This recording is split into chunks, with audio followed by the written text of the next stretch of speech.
Hi and welcome to my channel. I'm Simon, and today on the 21st day of Vlogmas I'm here with some wintry reading recommendations because it is the first day of winter officially. I am sad my one true love autumn has gone, but it will be back next year. So I was kind of inspired by this by two books that I've read. One that I got on amazingly with, which I'll tell you about at the very end, what a teaser, and one that I read recently that kind of gave me a little sprinkling of winter, I guess, but didn't kind of 100% work, and that is Small Things Like These by Claire Keegan, which is set at Christmas and obviously in the winter, but actually doesn't really have kind of Christmas is a sort of byline, I guess, really, of the whole book, and it's much more about what was going on in Ireland in 1985, and it's about a man called Furlong, who I always want to call Furlough, who and how he discovers something that makes him very uneasy about a convent nearby. I shall say no more than that, but I thought it was good, and the reason that I've decided to mention it now is if you like really slow, not meandering exactly, but sort of quite contemplative books that look at a huge amount of things but not necessarily with intricacy. There's very intricate writing, but I wouldn't say there's intricate detail or character building in this. Then this is very much your kind of thing. I needed something with a bit more oomph to it and a bit more heft. I think even for a short book I still like a bit of heft within it. Just like hefty things, what can I say? But onto books that I've read that I would definitely recommend if you're wanting to have the wintry feels during this winter. See, I'm awful as well because I think winter ends on January the 1st. So basically I think winter is Christmas and then spring's really long until roughly about April. I mean, I think it's summer from May until about July, and then from September onwards it's autumn until probably like now. So yeah, that's how it all works for me. But if you're looking for wintry reads, I've got plenty, and you'll have seen the first one because slightly spoiling this. Let's move those down. And the first one I picked is, unsurprisingly, Winter by Ali Smith. Now, this is the second in Ali Smith's seasonal quartet, but I do think it reads as a standalone, and actually I think really it's summer is the one where you need to have read them all before a lot more than this one, and this one actually, yeah, I don't think you need to have read autumn, and autumn annoyingly is my favourite month. It's my probably third favourite maybe. I think mine is winter, spring, autumn, summer is my order of how much I enjoy this quartet. Anyway, I think Ali Smith's got a new book coming out next year, and it looks like they've done similar things with colour, but I think it might be purple, which is like dreamy. Anyway, moving on. So this is about Arthur, or Art as he's known, who runs a blog called Art of Nature, which is all about, well, he wants to be a nature writer, but actually he has to create fake news / fake art because he invariably has to make things up to make his life and what he discovers seem more interesting. Now, he's in not great space. He has recently split up with his girlfriend. He's working for a corporation that he really doesn't like, which does actually feature in autumn, to be fair. And yeah, so it's just not a good time for him, and he's having to go home for Christmas, which is something that he doesn't really love to do because his mum Sophia is quite difficult. And so what he does, he meets this woman called Lux, who's a student from Croatia, and asks her to pretend to be his girlfriend for Christmas. She hasn't got anything else to do, so she does, and they go home, and there we meet Sophia, who is living with a child's head, but it's not one that we can see. I only read A Christmas Carol last year, so I didn't get the riffs off it. But basically, Sophia is like an old matriarch version of Scrooge. I thought an alarm was going off. I think I stopped at the tail end of it. I loved her for that, but it's very much kind of the ghosts of Christmas past, but it's not Christmas past, it's just these ghosts that kind of haunt her. And it's how Art goes back, and then we meet the wild sister Iris, and I'll say no more. It's just very, very good. I also think, as I mentioned, I think it's the most accessible of her books, so it's a really good way in, because I think it really focuses on the story, as well as, you know, Ali Smith's famous for really playing with words and enjoying playing with words and doing different things with language. But I would say This, Like, There, But For The are probably the two that I would say head to first if you're wanting to head to Ali Smith. So that we have that. Now, speaking of winter, I don't think this book has been particularly wintry, but it's got winter in the title and is gothic. And I do think gothic books are great for winter as they are for autumn, although I haven't read enough of them in 2021. That's something I need to address in 2022. But this is A Spell of Winter by Helen Dunmore, and I read this in one day. I remember it was a Sunday, I want to say at the beginning of this year, but it might have been I can't remember what year it was, but it was either at the very end of the year or very beginning, so around this time of year, curling up with it and just devouring it. And it's about Catherine and her brother Rob, who have been left as orphans and sent to go and live with a distant relative after the war. And it's how they kind of have to get to know this new place, how they're looked after by the housekeeper. So it's got that housekeeper gothic. That should be a whole genre, because I would love every single book in housekeeper gothic. And then it's how they get to meet new people, and people start to come into their relationship and how they deal with that. And then something that's going on between them that I won't spoil, and one of them doing something quite horrific in order to keep their relationship the way they want it. That's all I will say. But it's very, very good. And it made me want to read every Helen Dunmore book.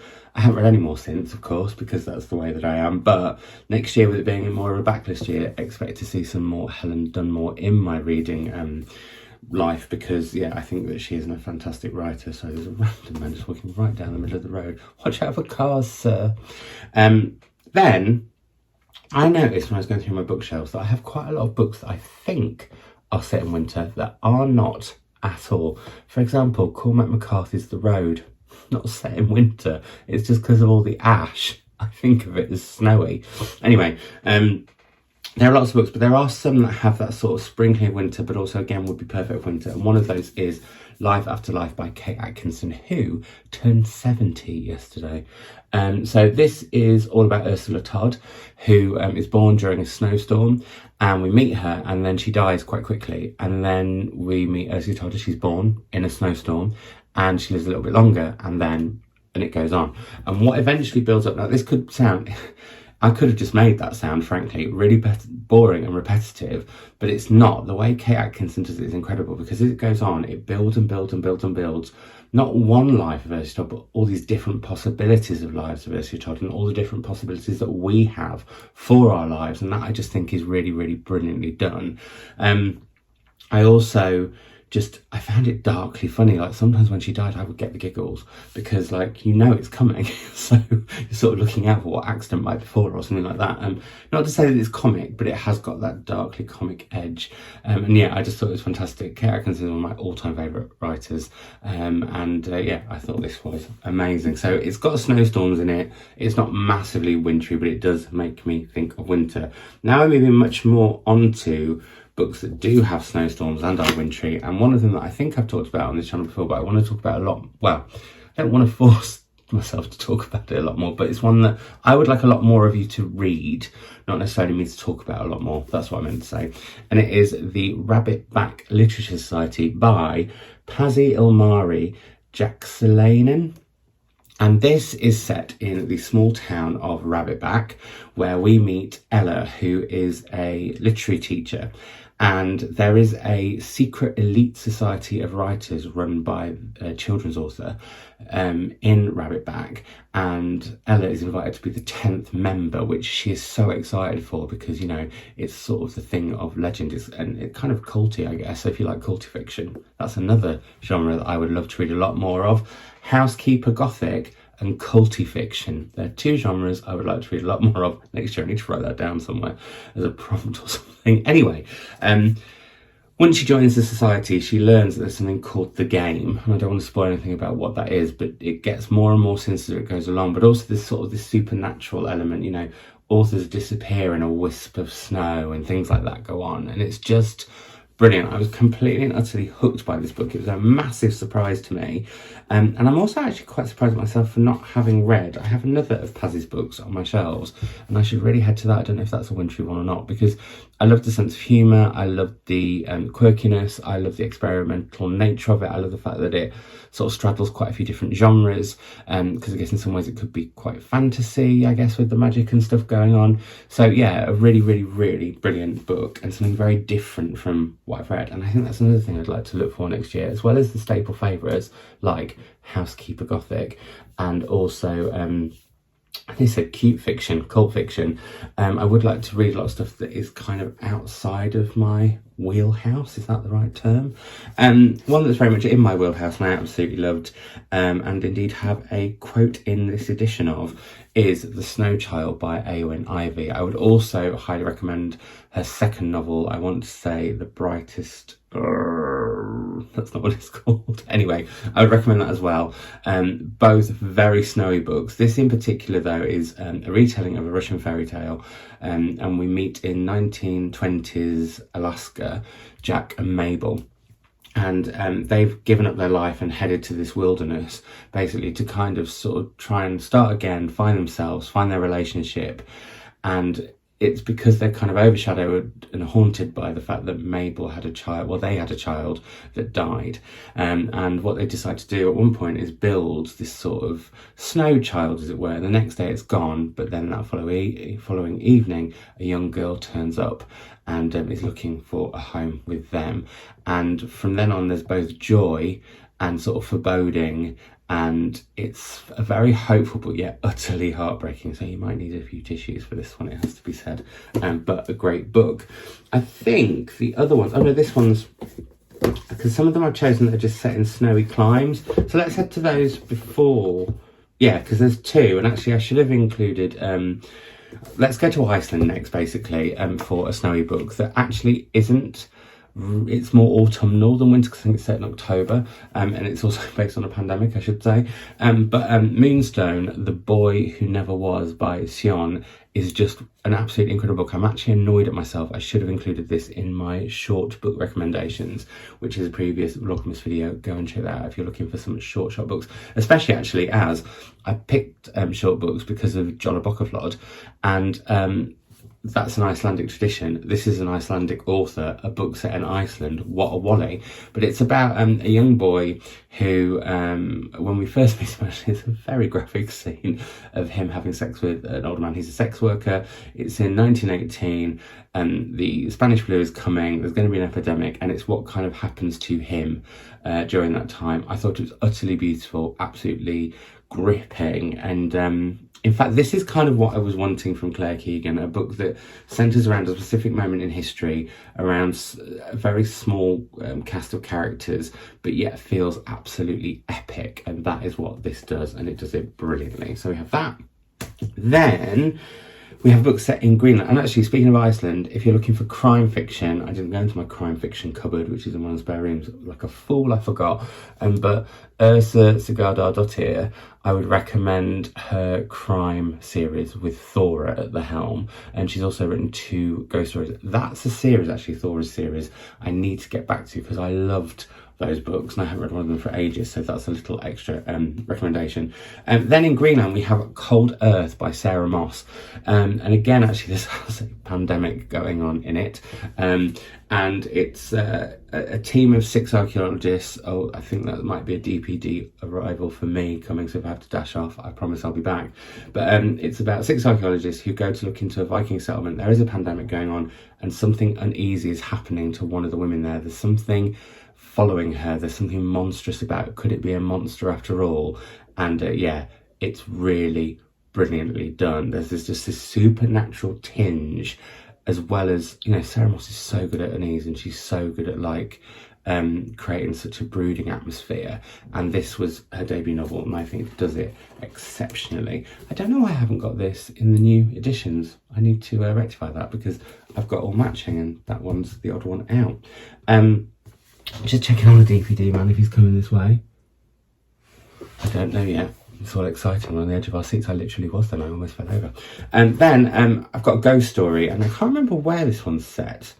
Norway, and it's Dark Matter by Michelle Paver. Now, Michelle Paver's written another ghostly, icy, wintry tale that I must get to at some point, but this is about a monster, and it's kind of, well, it's a ghost story, but it's also, I think it's more monstery than ghost than I remember, but I suppose it's a supernatural being is what you would say.